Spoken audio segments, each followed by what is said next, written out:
سڑک کے بیچوں بیچ کھڑی عجیب و غریب مخلوق کو دیکھ کر زارون نے بر وقت بریک لگائی، ورنہ کوئی بھروسہ نہیں تھا کہ گاڑی اس مخلوق کے اوپر چڑھ جاتی۔ اب وہ آنکھیں چھوٹی چھوٹی کر کے اس کو گھور کر اندازہ لگانے کی کوشش کر رہا تھا کہ اسے مس کہے یا پھر مسٹر، کیونکہ وہ جو کوئی بھی تھا اس کا حلیہ بہت زیادہ عجیب و غریب تھا۔ او لڑکے، اگر مرنے کا بہت شوق ہے تو جا کر کسی کھائی میں کودو، میرے متھے کیوں لگ رہے ہو؟ دوسری طرف سے کوئی جواب موصول نہ ہوا۔ مسٹر زارون نے اپنی تمام تر انگلش گرامر کو استعمال کرتے ہوئے بالآخر اس کے لیے لڑکے جیسے لفظ کا انتخاب کیا۔ او ہیلو، میں تم سے بات کر رہا ہوں۔ زارون اب کی بار غصے سے گاڑی سے باہر نکل آیا۔ کچھ ہی دیر کے بعد اس مخلوق نے اپنی گردن پھیری۔ شکل سے وہ لڑکی معلوم ہو رہی تھی، لیکن کپڑے اس نے لڑکوں جیسے پہن رکھے تھے۔ زارون کو اب جا کر معلوم ہوا تھا کہ وہ ٹام بوائے جیسی شخصیت ہے۔ پہلی بات تو یہ ہے مسٹر کہ میں لڑکا نہیں ہوں۔ دوسری بات یہ کہ میری مرضی میں جو جی میں آئے وہ کروں۔ تم ہوتے کون ہو مجھے ٹوکنے والے؟ زارون نے گہری سانس خارج کی اور اپنے بازو لپیٹے ہوئے بولا، میڈم، میں آپ کو اپنی مرضی کرنے سے منع نہیں کر رہا، لیکن آپ کے علم میں اضافہ کرتے ہوئے آپ کو بتاتا چلوں کہ یہ سڑک آپ کے باپ کی نہیں ہے۔ تو مسٹر، یہ سڑک تمہارے باپ کی بھی نہیں ہے جو تمہیں اتنی زیادہ آگ لگ رہی ہے۔ میں تم جیسے لوگوں کو بہت اچھے طریقے سے جانتی ہوں۔ تم جیسے لوگ کسی کے کام نہیں آ سکتے، صرف باتیں کرنے کے لیے سر پر سوار ہو جاتے ہیں۔ وہ ایک دم ہی نان سٹاپ شروع ہو گئے تھے۔ دراصل پچھلے 3 گھنٹوں سے وہ سڑک پر کھڑی پاگلوں کی طرح اپنے ہاتھ ہلا رہی تھی اور لوگوں سے لفٹ مانگ رہی تھی، لیکن کوئی بھی مائی کا لال اسے لفٹ دینے کے لیے تیار نہیں تھا۔ جذباتی ہو کر وہ سڑک کے بیچوں بیچ جا کر کھڑی ہو گئی۔ زارون نے بڑی مشکل سے اپنے اٹھتے ہوئے لاوے پر قابو پایا اور اسے لسانیت سے سمجھاتے ہوئے بولا، کائنڈلی آپ سائڈ پر ہو جائیں، مجھے دیر ہو رہی ہے۔ میرے دادا جان کی برسی ہے اور مجھے جلد از جلد وہاں پر پہنچنا ہے۔ ابرش نے سنا تو طنزیہ انداز میں مسکراتے ہوئے بولی، مسٹر، تم میرا یقین مانو، اگر تم وہاں پر نہ پہنچے تو تمہارے دادا کی روح کو سکون ملے گا۔ لڑکی، تمہارے کہنے کا مطلب کیا ہے؟ وہ ایک دم ہی بھڑک اٹھا تھا۔ میرے کہنے کا وہی مطلب ہے جو تمہارے سر کے اوپر سے گزر گیا۔ بازو لپیٹ کر دوبارہ سے اس کی طرف پیٹ کر کے کھڑی ہو گئی تھی۔ تم جانتے بھی ہو کہ میں کون ہوں؟ زارون نے اپنے لہجے کو سخت بنانے کی ناکام کوشش کی تو ابرش نے پھر سے گردن پھیر کر اس پر ایک سرسری سی نظر ڈالی اور کاندھے اچکاتے ہوئے بولی، پہلے تو مجھے آئیڈیا نہیں تھا، لیکن اب مجھے بہت ہی اچھے طریقے سے اندازہ ہو گیا ہے کہ تم ایک بہت ہی بدتمیز انسان ہو جسے عورت سے بات کرنے کی ذرا بھی تمیز نہیں ہے۔ میں نے کب آپ کے ساتھ بدتمیزی کی؟ وہ دونوں ایک دوسرے سے بحث کر رہے تھے کہ اچانک ہی کالے رنگ کی پراڈو ان کے نزدیک آ کر رکی۔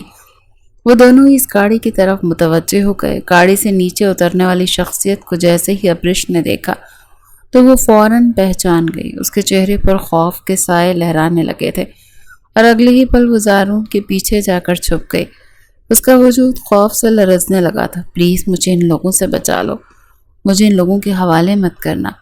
زارون کو اب یہ سچویشن بہت زیادہ غصہ دلا رہی تھی۔ گاڑی سے 2 لوگ نکل کر زارون کے سامنے آ کر کھڑے ہوئے اور اس کے وجود پر ایک سرسری سی نظر ڈالتے ہوئے بولے، اگر تمہیں اپنی جان عزیز ہے تو اس لڑکی کو میرے حوالے کر دو۔ زارون نے جواب دینے کے بجائے ابرش کی طرف چہرہ گھمائے ہوئے پوچھا، کیا یہاں پر کسی فلم کی شوٹنگ چل رہی ہے؟ فلم کی شوٹنگ کا تو نہیں پتا، لیکن اگر ہم لوگ یہاں سے 5 منٹ کے اندر نہ نکلے تو یہ لوگ ہم پر ضرور شوٹنگ شروع کر دیں گے، تو پھر میں یہاں سے جا رہا ہوں۔ یہ سن کر ابرش نے فوراً سے اس کا بازو پکڑ لیا۔ پلیز ایسا مت کرو، میری مدد کرو، اسے منت بھرے لہجے میں کہا۔ میں تمہاری مدد کیوں کروں؟ تم ایک گستاخ لڑکی ہو۔ زارون اب اس کی حالت سے مزے لے رہا تھا۔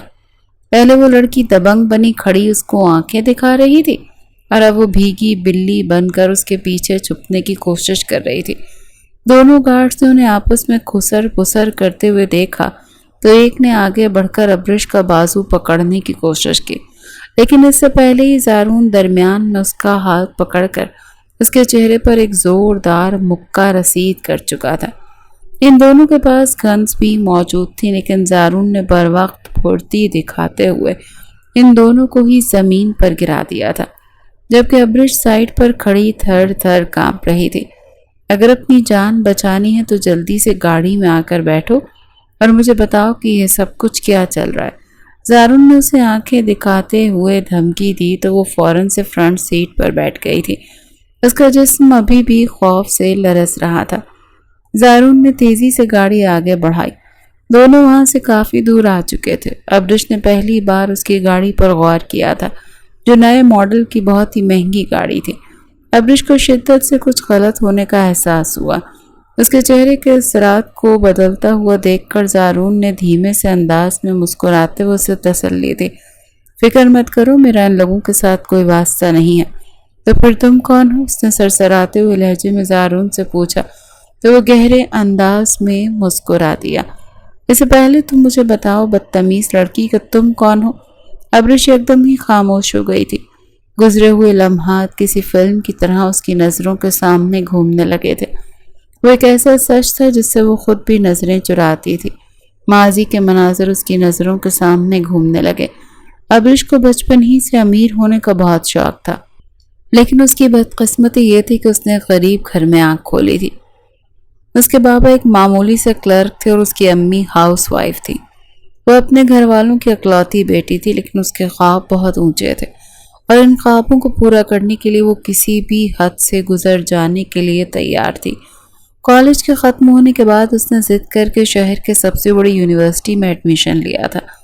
وہیں پر ہی اس کی ملاقات کشف سے ہوئی تھی، جو اس کی کلاس فیلو تھی اور حقیقت میں وہ ایک بہت بڑی گینگ کا حصہ تھی جو لڑکیوں کو آگے کوٹھوں پر بیچ دیتے تھے۔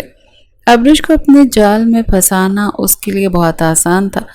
تقریباً دوستی کے پہلے ہفتے تو اسے قیمتی تحائف دیتی رہی، پھر اسے اپنے ساتھ گھمانے کے لیے لے کر جانے لگی۔ ابرش بھی اس پر اندھا اعتماد کرنے لگی تھی۔ اس کے گھر میں کسی کو بھی اس کے بیوقوفیوں کے بارے میں معلوم نہیں تھا۔ پھر ایک دن کشف اسے شہر کے سب سے بڑے کوٹھے پر لے گئی۔ وہاں ابرش نے ان کی بات ماننے سے انکار کیا تو انہوں نے ابرش کو بہت زیادہ پیٹا، یہاں تک اس کو لگ رہا تھا کہ وہ مر جائے گی، اور روتے ہوئے گڑ گڑاتے ہوئے 24 گھنٹے اپنے رب سے دعائیں کرتی رہتی تھی کہ اس کو موت آ جائے، کیونکہ موت اسے اس ذلت بھری زندگی کا واحد حل معلوم ہو رہی تھی۔ پھر کچھ ہی دنوں کے بعد اسے شہر کے سب سے بڑے سیٹوں کے سامنے پیش کیا گیا تھا۔ ان میں سے ایک سیٹ نے اسے پسند کر لیا تھا۔ کوٹھے کی سب لڑکیاں اسے مبارکباد دے رہی تھی کیونکہ وہ سیٹ اسے اپنے ساتھ اپنی حویلی لے کر جانا چاہتا تھا۔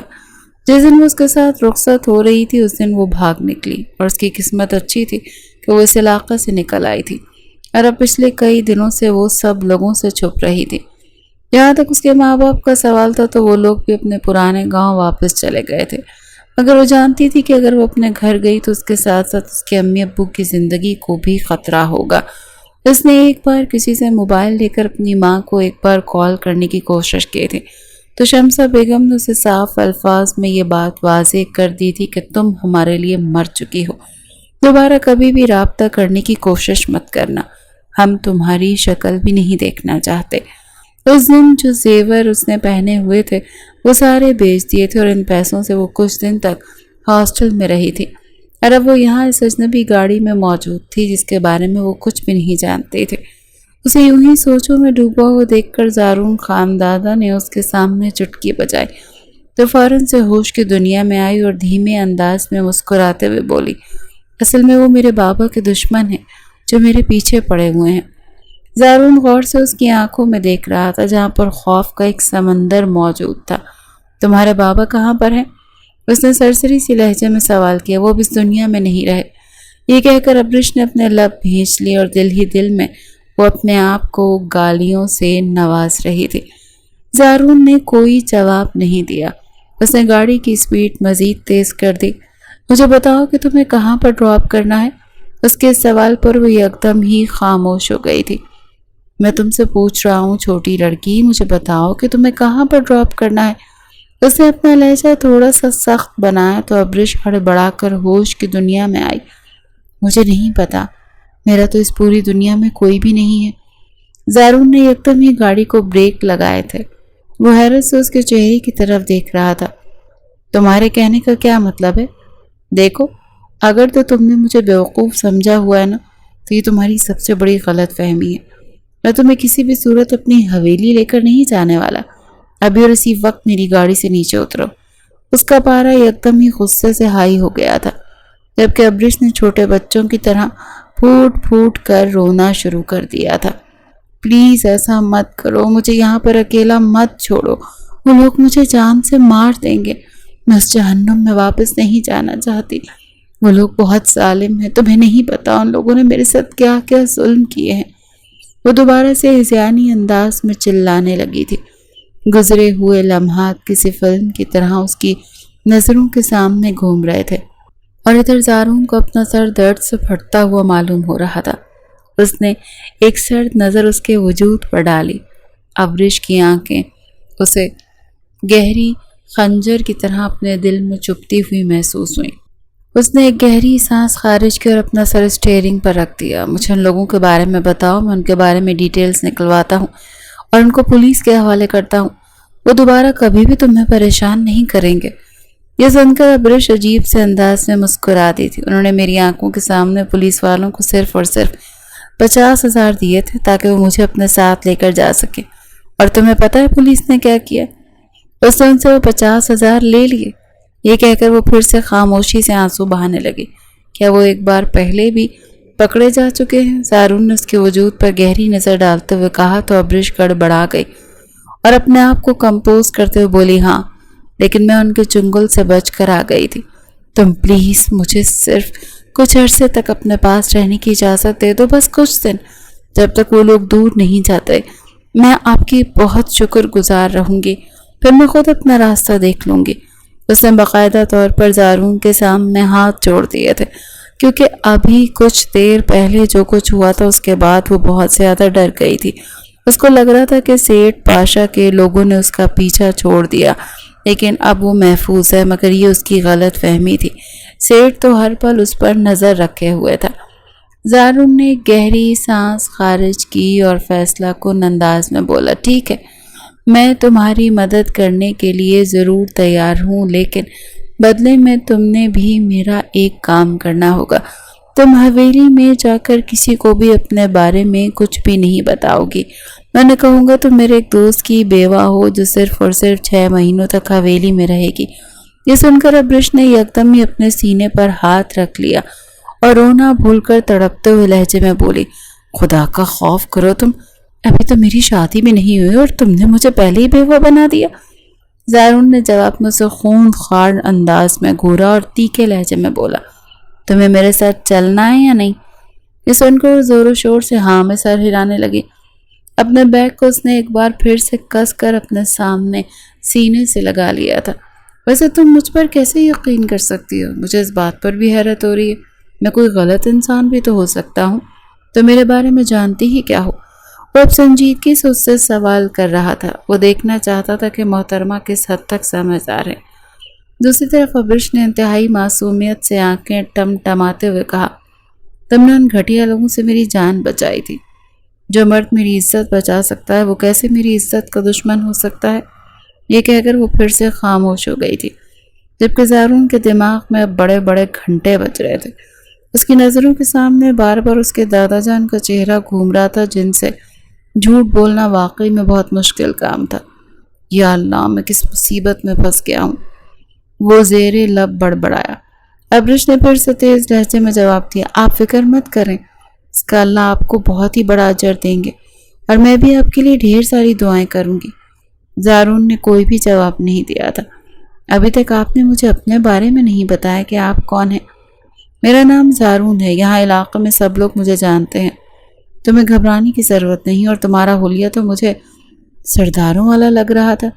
اس نے نارمل سے لہجے میں کہا، یہ سردار ہی ہوں۔ زارون نے سنجیدگی سے جواب دیا۔ سن کر ابرش نے ایک زوردار چیخ ماری۔ زارون نے اسے ناگواری سے دیکھا، کیا آپ وہ روایتی پٹھان سردار ہیں؟ ہاں، تم ایسا کہہ بھی سکتی ہو، لیکن فکر مت کرو، مہمانوں کے معاملے میں ہم کسی بھی قسم کی سختی نہیں کرتے۔ تم جب تک وہاں پر ہوگی تمہیں کسی قسم کی کوئی پریشانی نہیں ہوگی۔